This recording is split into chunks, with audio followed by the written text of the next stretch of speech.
الحمد للہ رب العالمین والصلاة والسلام علی اشرف الانبیاء والمرسلین اما بعد فاعوذ باللہ من الشیطان الرجیم بسم اللہ الرحمن الرحیم وربک یخلق ما یشاء ویختار ما کان لهم الخیارۃ سبحان اللہ وتعالی عما یشرکون صدق اللہ العظیم اللہم صلی وسلم دائما ابدا علی حبیبک خیر الخلق کلہم۔ الحمدللہ تعالی اللہ رب العزت کا بے پایاں فضل ہے کہ اس کی توفیق خیر سے علم کلام و عقائد کی مختلف ابحاث کو ہم درجہ بدرجہ پڑھتے چلے جا رہے ہیں۔ آج جس حوالے سے گفتگو کرنی ہے اس کا عنوان کہ اللہ رب العزت کے حق میں جو جائزات ہیں وہ کیا ہیں۔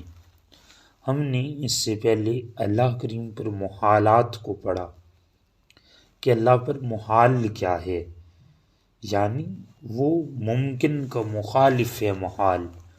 اللہ تعالیٰ کے حق میں جو چیزیں جائز ہیں آج ہم ان کی تفصیل پڑھیں گے۔ یہ اللہ پر واجب نہیں، محال نہیں ہیں، بلکہ یہ اللہ کے لیے جائز ہیں۔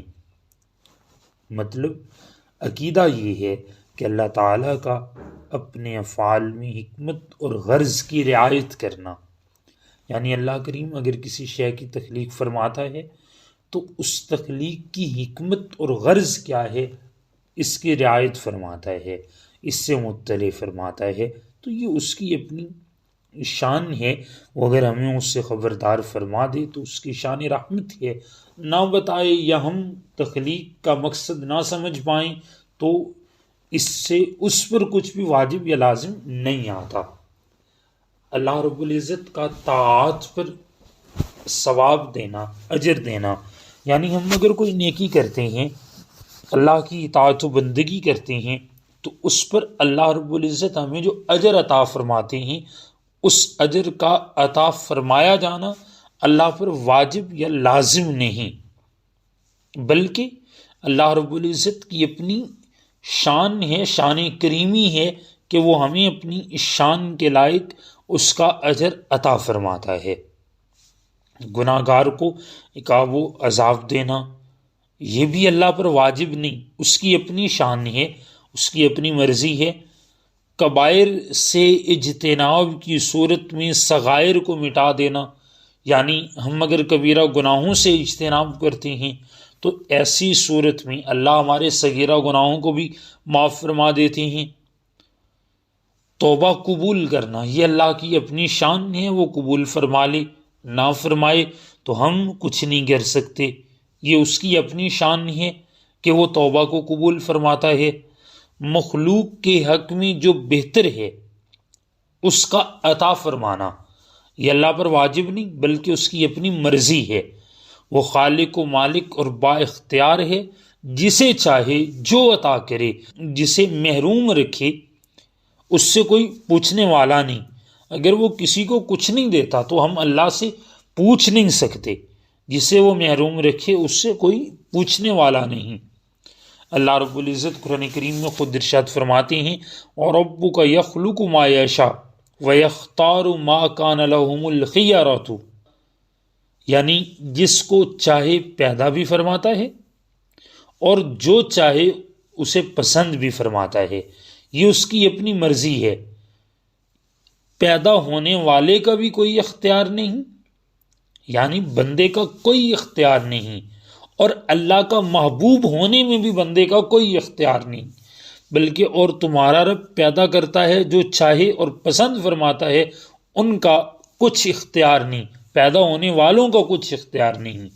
سبحان اللہ وتعالی عما یشرکون، پاکی اور برتری ہے اللہ رب العزت کے لیے، اللہ کو ان کے شرک سے پاکیزگی اور برتری حاصل ہے، یعنی اللہ رب العزت کے لیے ہم کسی کو شریک نہیں ٹھہرا سکتے۔ شرک سے اللہ پاک ہے، برتری اللہ رب العزت کو حاصل ہے، علو حاصل ہے شرک اور ملاوٹ سے۔ اللہ کے ساتھ کسی کو شریک ٹھہرائے جانے سے۔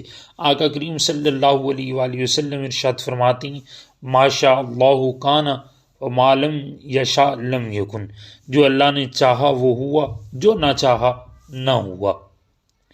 یہ یہاں تک اگر بات سمجھ آ گئی ہے تو غور کیجئے کہ اگر اللہ پر کوئی شے واجب ہوتی تو پھر اس کا شکر لازم نہ ہوتا۔ اللہ کریم کا شکر ادا کرنا یہ لازم ہے، بندوں پر اس کا احسان نہ ہوتا اور نہ ہی وہ احسان جتلا سکتا اگر کوئی شے اللہ پہ واجب ہوتی۔ اللہ رب العزت سے دعا کرنا بھی پھر فضول ہوتا کہ ہمارے حق میں جو بہتر ہے وہ ویسے ہی اللہ کو دینا واجب ہے، تو پھر دعا کس مقصد سے کی جائے گی؟ بندوں کے لیے اس کے کارخانے قدرت میں بڑے سے بڑا انعام، اس کی کوئی وقت نہ رہتی، وہ انعام باقی نہ رہتا کہ اس نے جو بہتر اور بہترین تھا وہ تو دیے۔ یعنی یہ سارے امور عقلی طور پر بھی سمجھ آتے ہیں کہ اگر اللہ پہ کچھ واجب ہو تو پھر اس کا شکر کیوں ادا کریں؟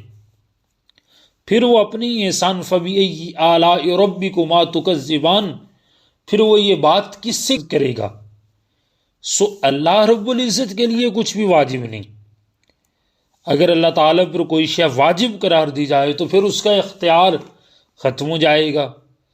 جب وہ اختیار ہی ختم ہو گیا، وہ مختار کل ہی نہیں رہا، تو پھر وہ اللہ کیسے، پھر وہ خالق و مالک کیسا ہے؟ سو ثابت یہ ہوا کہ اللہ پر کسی شے کا واجب ہونا محال ہے، بس اللہ رب العزت کے لیے یہ جائز ہیں، اور اس میں بھی اسی کا اختیار ہے، وہی مختار کل ہے، اسی خالق اکبر، اسی مالک کریم کی کرم نوازی ہے کہ وہ ہمیں اپنی انعام و اکرام سے نواز رہا ہے، ہم پر عنایات فرما رہا ہے۔ اللہ رب العزت کی بارگاہ میں التجا ہے مالک کریم ہمیں صحیح معنوں میں دین کو سمجھنے کی توفیق عطا فرمائے۔ آخر دعوانا الحمدللہ رب العالمین۔